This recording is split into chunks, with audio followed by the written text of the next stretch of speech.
وإن الجلسة على منا وأسلافنا وآباؤنا الصالحون اللهم ادخل نياتنا في نياتهم وأعمالنا في أعمالهم وأخلاقنا في أخلاقهم على هذه النية وعلى كل نية صالحة إلى حضرة النبي المصطفى سيدنا وحبيبنا وشفيعنا ومولانا محمد بن عبد الله بحر العلوم بحر الشفاعة بحر الكرامة وعلى آله وأصحابه وأزواجه وذريته وآل بيته وجميع أمته لهم الفاتحة. أعوذ بالله من الشيطان الرجيم. بسم الله الرحمن الرحيم. الحمد لله رب العالمين الرحمن الرحيم مالك يوم الدين إياك نعبد وإياك نستعين واهدنا الصراط المستقيم صراط الذين أنعمت عليهم غير المغضوب عليهم ولا الضالين. إلى روح العالم العلامة الشيخ محمد قاسم الغازي وإلى روح الإمام العلامة أحمد بن حسين الشهير أبي شجاع رحمه الله تعالى ونفع بعلومهما آمين. وإلى شيخ محمد نواوي بن عمر تنار البنتاني لهم الفاتحة. أعوذ بالله من الشيطان الرجيم. بسم الله الرحمن الرحيم. الحمد لله رب العالمين الرحمن الرحيم مالك يوم الدين إياك نعبد وإياك نستعين اهدنا الصراط المستقيم صراط الذين أنعمت عليهم غير المغضوب عليهم ولا الضالين. الحمد لله رب العالمين والصلاة والسلام على أشرف الأنبياء والمرسلين وعلى آله وصحبه أجمعين. Alhamdulillah, puji syukur sama-sama kita panjatkan kehadirat Allah Subhanahu wa Ta'ala, bahwa pada malam hari ini dengan izinnya lah kita sama-sama bisa bermuajahah kembali, yaitu melaksanakan ta'lim setiap malam Rabu. Mudah-mudahan Allah Subhanahu wa Ta'ala senantiasa melimpahkan taufik hidayah kepada kita sekalian untuk memperdalam kajian ilmu fikih, ilmu yang telah diwariskan oleh ulama salafus salih. Mudah-mudahan ilmu yang kita pelajari ini bisa bermanfaat bagi kita dan zuriyah keturunan kita sekalian. Salawat dan salam mudah-mudahan tercurah kepada penghulu alam, baginda agung Nabi kita Muhammad sallallahu alaihi wasallam. Mudah-mudahan kita selaku umatnya, umat akhir zaman yang penuh dengan berbagai macam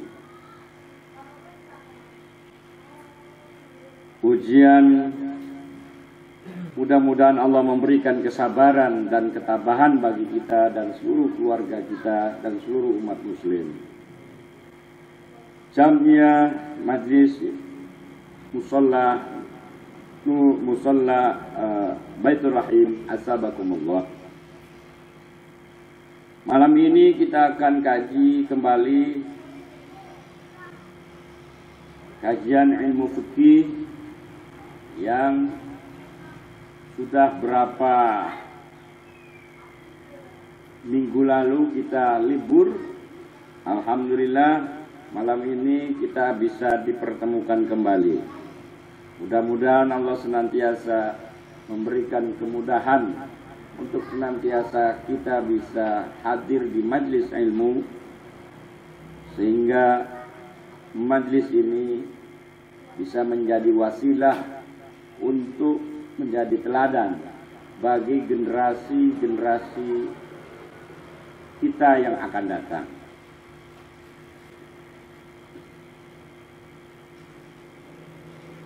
Pembahasan yang akan kita bahas malam ini masih membahas tentang masalah sholat, di mana sebelum kita mulai pembahasan yang akan kita bahas yaitu tentang bilangan sholat.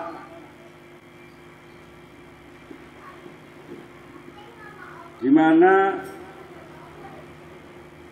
Syekh Imam Nawawi Banten telah memberikan i'tibar tentang hikmah bilangan sholat 5 waktu di dalam kitab Sulamunajahnya beliau menyatakan hikmah sholat 5 waktu yang perlu kita hayati sehingga bisa menambah syukur kita kepada Allah Subhanahu wa ta'ala.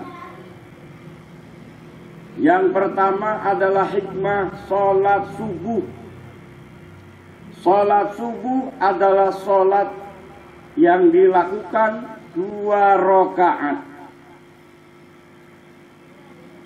di mana beliau Syekh Imam Nawawi Banten memberikan intibar 2 rakaat sholat subuh ini hikmahnya adalah agar kita senantiasa bersyukur, yang digambarkan oleh beliau yaitu mensyukuri 2 bibir yang telah Allah berikan kepada kita.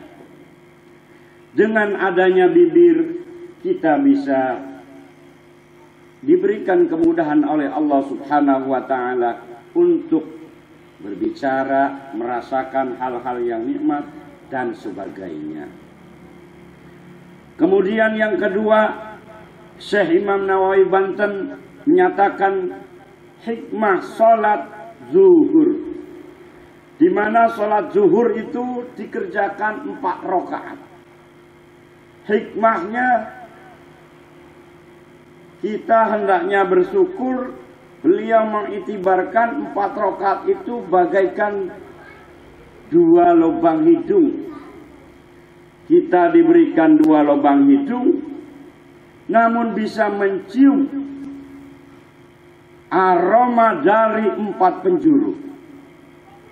Nah, dengan kita melaksanakan sholat zuhur, kita niatkan untuk mensyukuri nikmat bahwa kita diberikan indera penciuman dengan bisa mencium aroma 4 penjuru.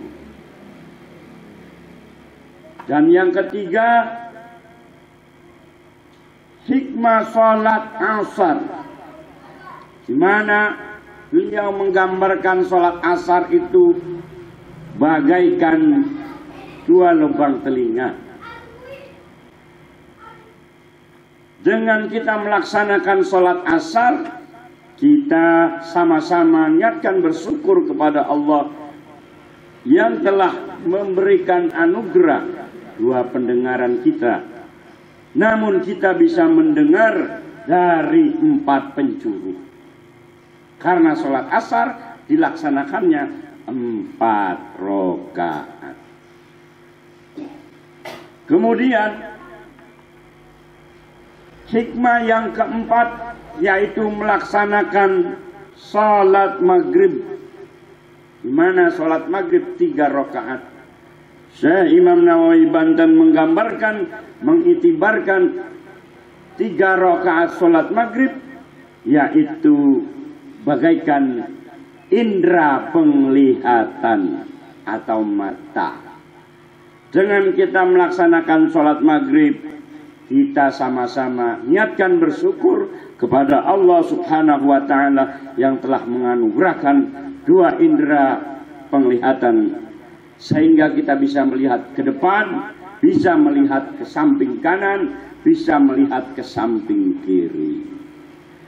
Dan yang kelima, hikmah daripada bilangan daripada pelaksanaan sholat yaitu sholat isya, di mana sholat isya adalah 4 rakaat.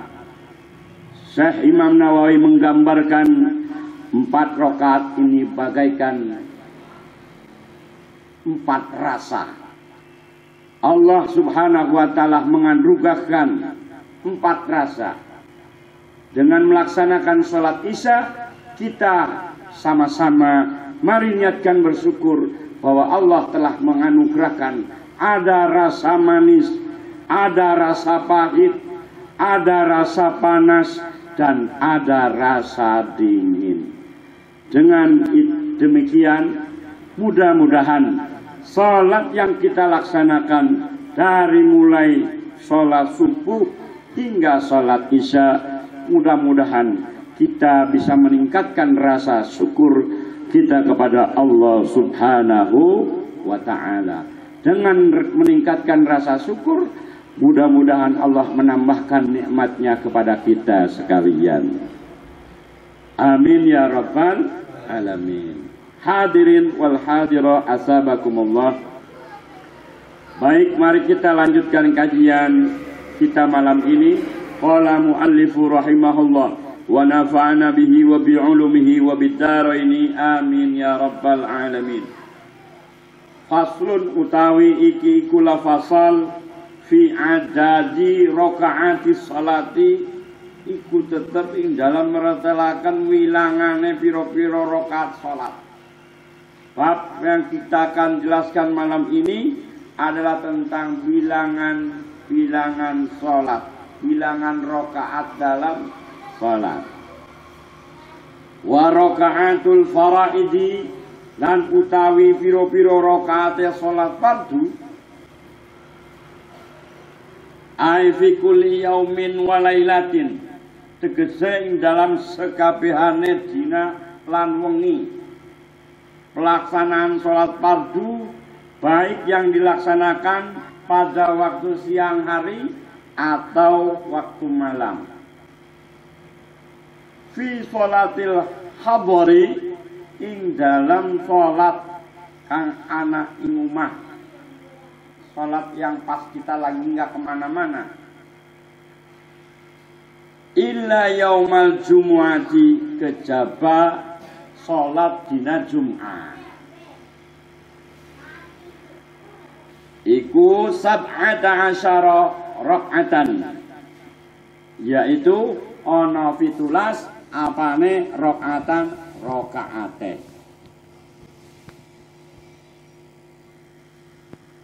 Bahwa jumlah rakaat dalam pelaksanaan sholat fardu sehari semalam kecuali hari Jumat itu ada 17 rakaat. Nah ini juga banyak itibar, banyak hikmah 17 rakaat. Di antaranya bangsa Indonesia merdeka, alhamdulillah, sama bertepatan pada tanggal 17. Termasuk turunnya ayat suci Al-Quran. Ada salah satu kaul yang mengatakan adalah tanggal 17. Hadirin azabakumullah. Jadi pelaksanaan sholat fardu, sholat yang diwajibkan dalam sehari semalam kecuali hari Jumat bagi orang yang tidak bepergian itu ada 17 rakaat. Sudah kita hitung tadi, yaitu subuh 2 tambah zuhur 4 jadi 6, tambah asar 4 jadi 10, tambah maghrib 3 jadi 13, tambah isya 4 jadi 17. Is komplit.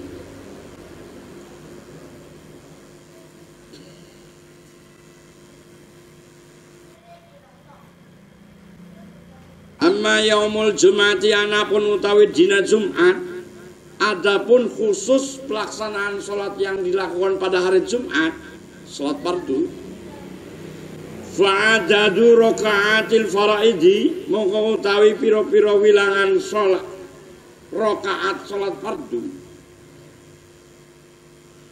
fi yaumiha ing dalam dina Jum'ah iku khamsata asyara ana 15 apane rakaate.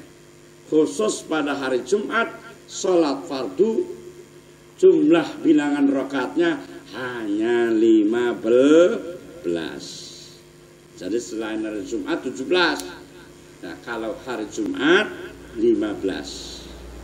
Kenapa? Karena pelaksanaan sholat Jumat bukan 4 rakaat, hanya 2 rakaat. Yang harusnya sholat zuhur, namun dilakukan sholat Jumat 2 rakaat, jadinya 15.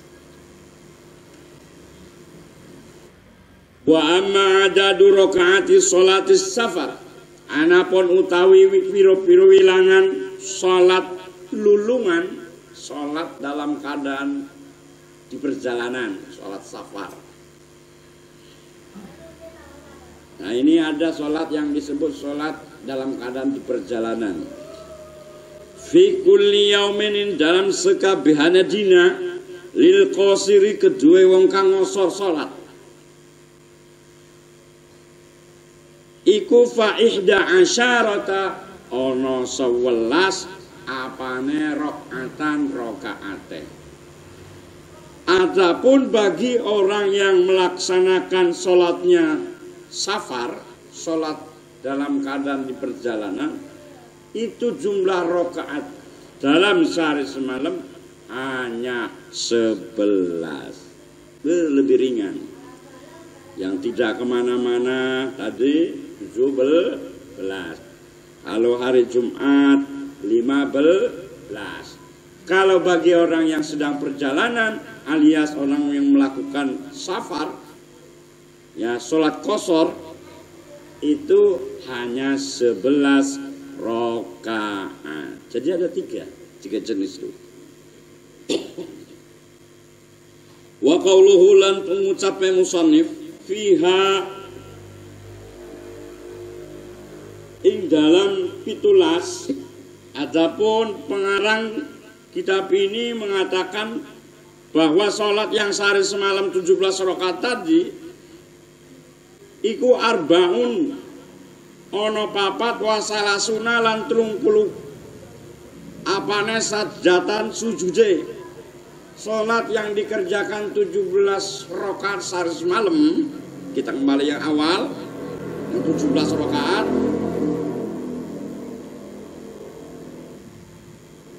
itu ada 34 kali sujud. Kalau mau dihitung ada 34 sujud. Wa arbaun lan 4 wa tis'una lan 90 apane takbiratan takbire. Dalam sholat sehari semalam yang 17 rakaat tadi pula, kalau mau dihitung, kita takbir, kita baca Allahu Akbar, itu ada 94 kali. Sujudnya 34 kali, takbirnya 94 kali. Ini dirinci.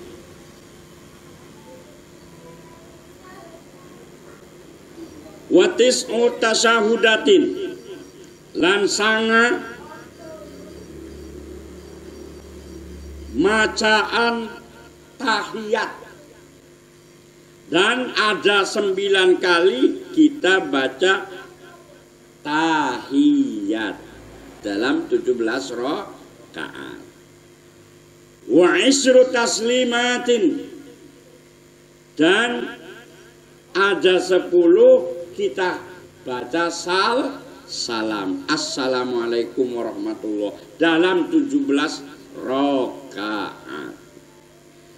Wa mi'atun lan 100 wa salasun lan 30 wa khamsuna wa salasun lan 3 bukan 30 3 wa khamsuna lan 50 apane tasbihatan maca tasbih.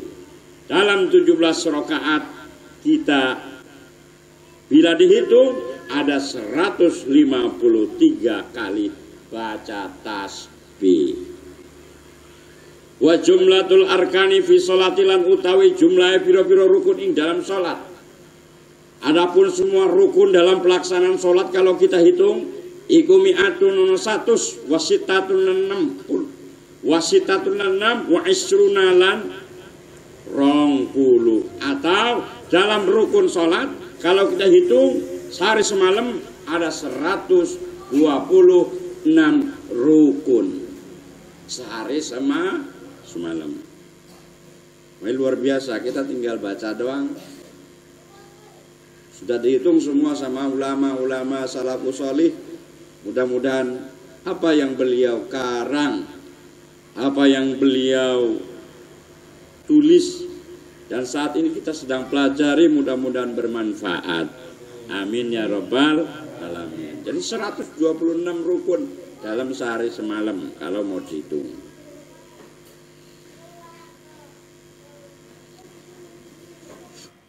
Rinciannya mana 126 rukun? Fi subhi itu tetap dalam sholat subuh salah sunnah. Itu ada 30 apane ruknan rukunnya. Subuh dihitung ada 30 rukun. Wa fil maghribi lan tetap dalam sholat maghrib isnani wa arba'una. Ada pada pelaksanaan sholat maghrib yaitu 42 apane ruknan rukune. Wa fir rubaiyati lan iku tetep dalam salat kang bangsa 4 rakaat. Adapun salat yang 4 rakaat yaitu salat zuhur, salat asar, salat isya. Itu ada berapa rukun? Arba'atun wa khamsuna ruknan. Arba'atun yaitu 4 wa khamsuna 50 apane rukune. Yaitu dalam sholat yang bangsa 4 rakaat ada 54 rukun. Nah ini komplit sekali. Hadirin azabakumullah. Ila akhiri itu kamaring akhiri kaul iku zahirun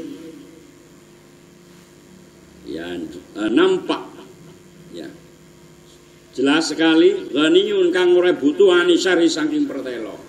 Sudah tidak usah butuh penjelasan lain. Kenapa sini sudah dirinci dengan sedemikian rupa oleh musannif. Wa man najaza wa man nasabane wong azaza kang apa sapa man anil qiyam saking ngadeg. Siapa orang yang lemah ketika mau sholat, lemah sehingga tidak bisa berdiri. Fil faridati ing dalam sholat fardu, khususnya pada pelaksanaan sholat fardu. Kalau sholat fardu berdiri itu wajib, kalau sholat sunnah berdiri itu sunnah. Ketika ada orang ingin sholat fardu namun lemah tidak bisa berdiri, lima syakotin korono rekoso karena kesulitan talhakuhu kang tinemu sopo apa masako fi qiyamihi dalam ngadeke man, karena dia kesulitan asam urat atau hal lain yang bisa menyebabkan sulit untuk berdiri ketika melaksanakan sholat fardu. Sholat maka sholat sopo wong jalisan hale posisi lungguh, maka silahkan sholat dengan posisi sambil duduk. Alhamdulillah. Ala ayi hayatin ing atase ditingkah. Ala ayi hayatin sa ing atase ditingkah kang karepe sapa man. Wis terserah, silakan mau ngambil posisi, mau blonjoran, mau silaan, ya bebas. Walakin lan tetapi ini ibtirosuhu lungguhe sapa man fi maudhi'i qiyamihi dalam penggonane ngadeke man iku afdalu luwih utama min tarabbuhi ketimbang saking lungguh sila fil azhari ing dalam kang pertelo, ing dalam kaul kang luwih pertelo.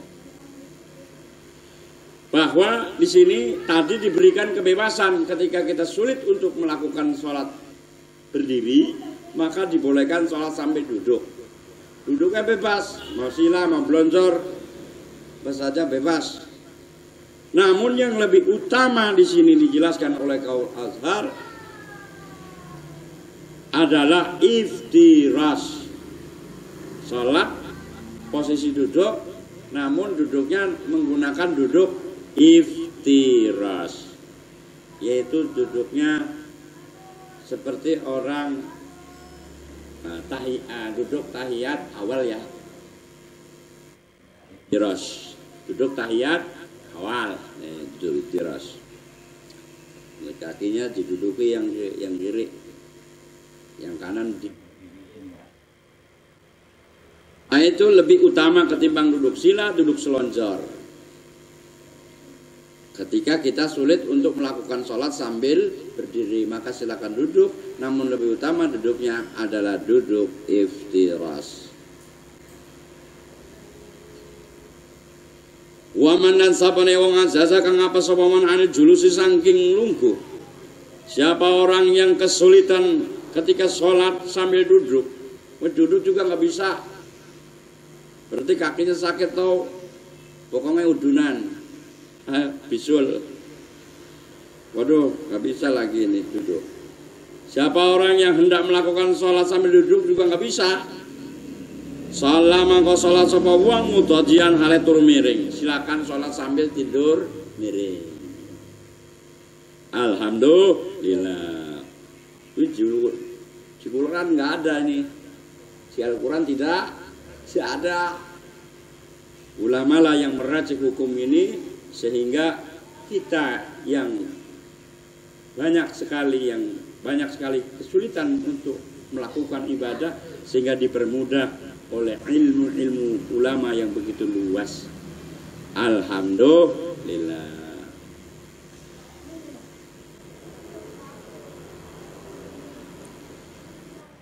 Painna jasa makalah munapes. Ternyata tidur miring juga nggak bisa. Anil itijai saking turu miring. Sholat mengko sholat sopoman mustalqiyan haleh telentang. Kalau tidur miring juga sholat nggak bisa atau kesulitan karena ada uzur, maka silakan sholat sambil telentang. Mustalqiyan itu telentang. Ala zahri ing atase gigire wong, warijlahu lan utawi sikil ora wong iku lil kiblati ngadep maring arah kiblat. Dua kaki kita ketika sholat sambil telentang itu ke arah kiblat. Ya. Dua kakinya diarahkan ke arah kiblat. Fa'ina jaza mangkolamun apa sopaman anzalika saking mengkono-mengkono mazkur ulihi sekabiane wis berdiri nggak bisa, duduk nggak bisa, tidur miring nggak bisa, celentang juga nggak bisa. Auma bitorbi maka awa isyara bitorbi kelawan kedipan mata kita. Kalau tadi berdiri nggak bisa, duduk nggak bisa, tidur miring nggak bisa, celentang juga nggak bisa, maka sholatlah menggunakan isyarat mata. Wanawa lan niat sapa man bikol bihi kelawan atine man. Niat takbir Allahu Akbar. Isyarat pakai mata. Lagi ngangkat tangan Allah Akbar, isyarat ruku, isyarat ya gitu. Jadi isyaratnya menggunakan kedipan mata dengan niat di dalam hati. Wa yajibulan wajib alaihi atas man wa istiqbaluha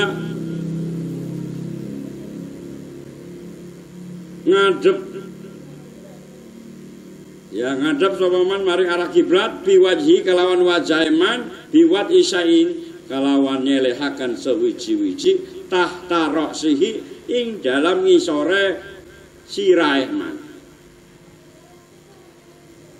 Nah ini wajib tetap walaupun kita menggunakan isyarat, wajib tetap tadi wajah kita menghadap ke arah kiblat dengan meletakkan sesuatu di bawah kepala kita supaya lebih tinggi. Jadi posisi kepala di timur, kaki di barat, kepalanya diganjel oleh bantal supaya lebih tinggi.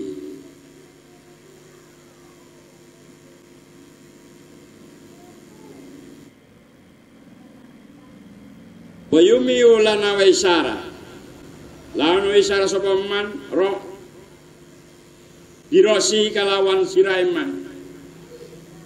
Ya, kodek-kodek kepalanya gitu ruku. Tunduk sedikit ruku, tunduk banyakan sujud. Jadi pakai isyarat gitu. Tunduk sedikit ruku, balik lagi tunduk sujud. Walaupun posisi kita sholatnya sambil tiduran. Jadi gunakan kepala itu untuk memberikan isyarat ruku, isyarat sujud, dan isyarat kembali seperti kita berdiri. Hadirin jam'iyah majlis musalla Baitur Rahim asabakumullah. Begitu sangat luar biasa kita mendapatkan kemurahan dan kemudahan dalam melaksanakan ibadah kepada Allah Subhanahu wa ta'ala. Intinya agar kita betul-betul serius, ya, continue, tidak mudah lepas, tidak mudah meninggalkan yang namanya ibadah, salah satunya yaitu ibadah fardu, ibadah sholat. Dirasi dengan kita memberikan isyarat menggunakan kepala kita fi rukuihi, dalam ruku iman wa sujudilan sujud iman. Jadi ketika kita hendak ruku isyarat godekan kepala, sujud godekan kepala, itu namanya isyarat. Wa ina zaza mangkalamun nafas, apabila kesulitan juga ini imai saking awe isyarat birasi kelawan siraiman, masih susah juga kita menggunakan isyarat pakai pala. Pala susah digodek-godekin, kaku kayak orang kena tetanus. Kaku ya, jegeng ya.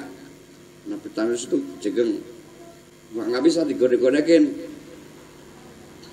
Oma biaspa ini, maka awe isyarat sopo wong, yaitu kelawan kelopak mata, ya, dengan kedipan mata. Faina jasa mangkalamun nafas anil imai saking awe isyarat biya kalawan asbanihi, masih susah juga kita memberikan isyarat menggunakan kelopak mata. Di sini ajra arkanis sholati, ajra maka ngelakoni sapa sira arkana sholati, arkana ing pira rukun sholat, ala qalbihi ing atase atine man. Tetap lakukan sholat, rukun-rukun sholat menggunakan isyarat hati, menggunakan hati. Ya udah dalam hati aja, dalam hati lagi ruku, dalam hati lagi sujud, terus duduk atau dua sujud, terus bangun lagi. Jadi menggunakan hati sholatnya ketika semua pelaksanaan isyarat sudah tidak bisa. Nah ini mungkin ketika kita sudah tidak berdaya, ya berarti ketika kita sudah tidak berdaya apa-apa, maka kita tetap wajib untuk melaksanakan sholat walaupun fi qalbi, walaupun dengan menggunakan hati.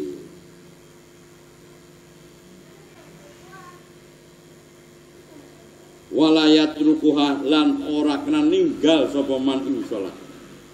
Nggak boleh kita ninggalin sholat tuh. Madama akluhu, madama selagene akluhu apa kaleman sabitan nale tetap, selama akal kita masih berfungsi, hanya jasad saja yang lemah tapi akal masih berfungsi, layat rukuha, tidak boleh kita meninggalkan salat. Wal musallilan utawi wong kang salat qaidan haleh posisi lungguh, orang yang sholat dalam posisi duduk, la qadha alaihi, ora ana qadha alaihi ngatas orang sholat qaidan, tidak kudu qadha, tidak diperintah qadha, tidak ada wajib qadha. Orang yang sholat fardu sambil duduk karena sakit uzur, besok kudu diganti sholatnya, enggak, tidak wajib, ya, tidak ada perintah qadha. Walayan kusulan ora kurang, ora sudah, nggak kurang apanya, opo ajruhu ganjarannya sholat, nggak kurang itu sholatnya orang walaupun dia sholatnya sambil duduk, tidak kurang. li'annahu karena satunu musalli iku ma'zurun, orang yang sedang uzur. Iku ma'zurun, orang yang lagi uzur. Wa amma qaulu sallallahu alaihi wasallam lan anapun pengendikane Nabi kita Muhammad sallallahu alaihi wasallam. Nabi kita dawuh, man sapane wong salat kang salat sapa man qaidan hale sambil duduk, falahu maka tetep kedua man nisfu ajril qaimi, separo ganjaran salat wong kang sambil duduk. Wa man lan sapane wong salat kang salat sapa man naiman hale sambil turu, maksudnya sambil rebahan ya, tiduran, falahu maka tetap kedua man nisbu ajri qaidi, yaitu separuh ganjaran orang yang sholat sambil duduk. Pamahmulun maka ikut dan perintah ala nafli ngatasai sholat sunnah indal qudrati naklikane kuasa. Walaupun sholat sunnah tetap kita diperintahkan sholatnya sambil berdiri, sunnah gitu. Namun ketika memang kita lagi rada kelelahan, boleh sholat sunnah sambil duduk gitu. Namun bagusnya sholat sunnah sambil berdiri. Hadirin jamiah musalla menurut iman atau basabakumullah, musalla baitur rahim basabakumullah. Mudah-mudahan apa yang kita pelajari malam ini, apa yang kita kaji malam ini ada hikmah dan ada manfaat, sehingga sekali lagi khususnya kita, keluarga kita, keturunan kita beri kelonggaran agar mereka betul-betul sudah bisa memahami pentingnya arti tentang pelaksanaan ibadah. Salah satunya adalah sholat. Tidak harus berdiri kalau memang sakit, silakan duduk dan sebagainya, agar seluruh keluarga kita bisa melaksanakan ibadah sholat sebagaimana guru-guru kita mengajarkannya. Mudah-mudahan Allah Subhanahu wa taala memberikan taufik dan memberikan keselamatan pada kita dan keluarga kita dan seluruh umat muslim, umatnya Nabi kita Muhammad sallallahu alaihi wasallam, minad dunya ilal akhirah, dari dunia sampai akhirat. Kurang lebihnya mohon maaf, wallahu a'lam bishawab. Al-Fatihah. A'udzubillahi minasyaitonir rajim. Bismillahirrahmanirrahim. Alhamdulillahirabbil alamin, arrahmanir rahim, maliki yaumiddin. Wa iyyaka nasta'in, ihdinas siratal mustaqim, siratal ladzina an'amta 'alaihim ghairil maghdubi 'alaihim waladdallin. Allahumma waffiq ila aqwamit thariq. Wassalamualaikum warahmatullahi wabarakatuh.